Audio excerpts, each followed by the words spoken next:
And Prince Harry has deviously claimed before that there was enough material for him to write a second spiteful book. And according to a royal source, this veiled threat has not been forgotten by the firm. Now, they told GB News presenter Camilla Tominey in the Daily Telegraph there's not a lot of trust left to allow the family to maintain a good and open relationship. How do you speak openly without it ending up in Volume 2?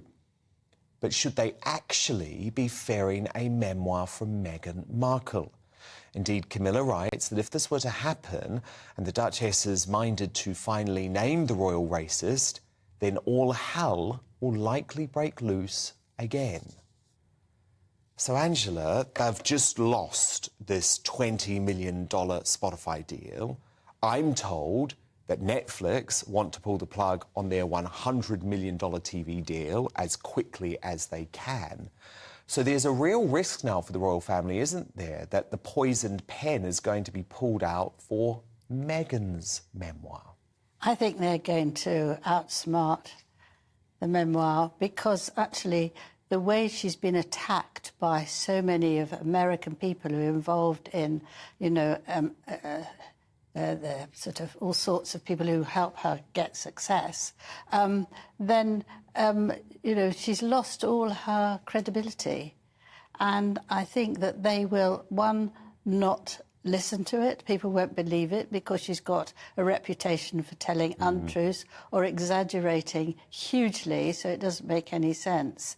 And I think that would just make it as bad as it is. I don't think it will move it backwards in any way because they're used to it now. They see that the public, not just here but in America and around other countries, are saying that she's not talented, she's no good, she has told lies. She's even, a lot among black people, they say that she's using them for her own aid. Well, I heard Trevor Phillips say that this week, which was an extraordinary intervention from the former Equalities Commission. Yes, she said she had to learn how to be black, because she wasn't until she got married, until she met the royal family. And he was very much against her and how she's behaved. And I think, there'll be a lot of sales because people will want to know what she said. But I think it will be a disaster. You think her days of causing damage to the royal family are over? How many times can you hit them? You see, you could see at the coronation that they ignored Harry. He wasn't popular. They just got on with it. But people are laughing. There's crowds coming when Charles or Catherine or William go anywhere. They don't need them, and that must be very, very painful. So they want to up the action, but it's too late. Now, look, after growing reports that Netflix would follow Spotify in cutting these ties with Harry and Meghan, a spokesperson for the streaming platform said our exciting journey with them isn't ending anytime soon. That's what I call a bit of a fudge. Because clearly they're under pressure to try and... Royal biographer Angela Levin isn't holding back. In a recent interview, she said Meghan Markle has lost all her credibility and even claimed the Duchess has a reputation for telling untruths. Strong words, and they're already sparking debate. So today we're going to unpack what Angela Levin said, the example she points to, and whether this is fair criticism or just another round in the ongoing Meghan versus the media war. First, a quick reminder, Angela Levin isn't just some random commentator. She's a veteran royal journalist and the author of multiple books on the royals, including biographies of Prince Harry and Camilla.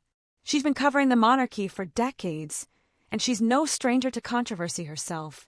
She's known for her blunt takes, especially when it comes to Harry and Meghan.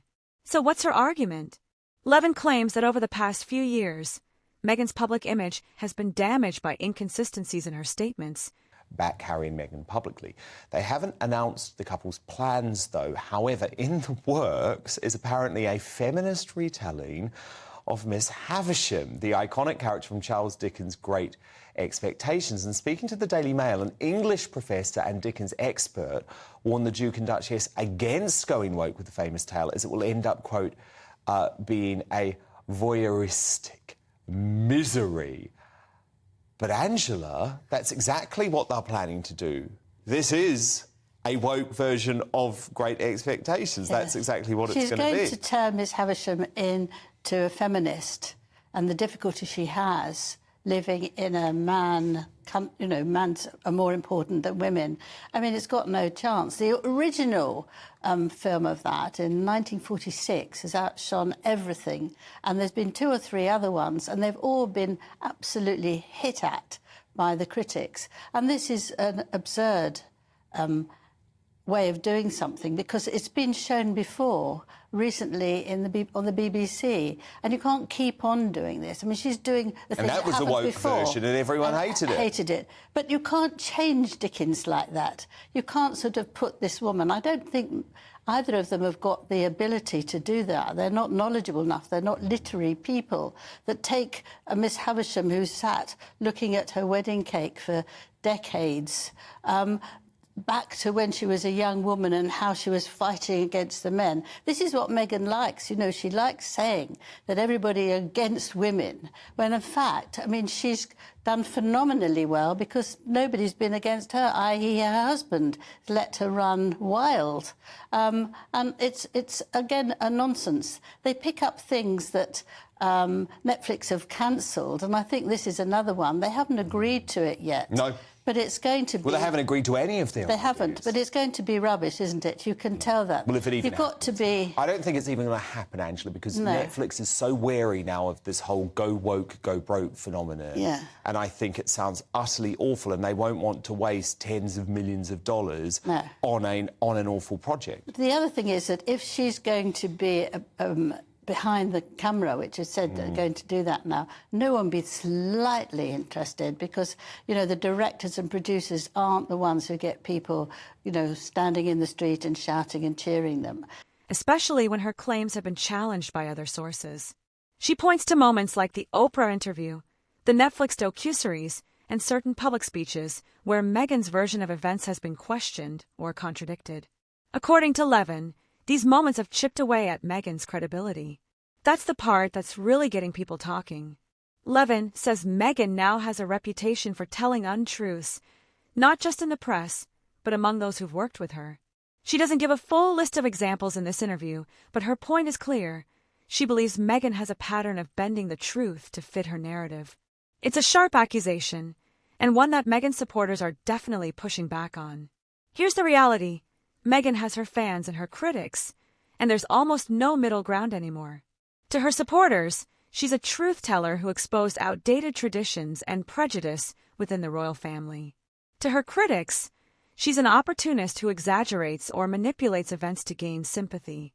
You know, she's got no experience to do that, no delicacy, no insight. It's just not there. So it's a waste of time and money. And what's been fascinating this week is you've actually seen Prince William doing all of the social justice and the public service, which is, of course, what Harry and Meghan promised that they would be able to do when they cut free of the royal family. We've seen none of it from them. Virtually no public service, virtually no social justice. What do you make of Prince William's project to end homelessness within 5 years? Because lots of folk, Angela, are saying, look, this is bold, it's daring, it's audacious. Some concerns, though, that maybe it does wade a little bit into the area of politics? Yes, and I think those are anti-monarchy people who say that. I mean, this is something that he really wants to do. He says it's his life work. Catherine has her life work about dealing with young families and young children. Early childhood, yeah. And both of them actually have homelessness in the things that they want to cover. So they can work very well together but not tread on each other's feet. And he's really wanted to do this. I mean, I remember when I was talking to Prince Harry when I was writing his biography, and he said to me, no one in our family wants to be king. But somebody's got to. But William's always telling me he feels he needs to make a difference. He doesn't want to cut ribbons. He doesn't want to come and go in 5 minutes. He really wants to make a difference. Well, here is a difference. He can really do something, not because he's got 3 huge places to live in and he's got umpteen £100,000,000 to live on, but because he really cares about people and he can understand it. And also he can bring people together.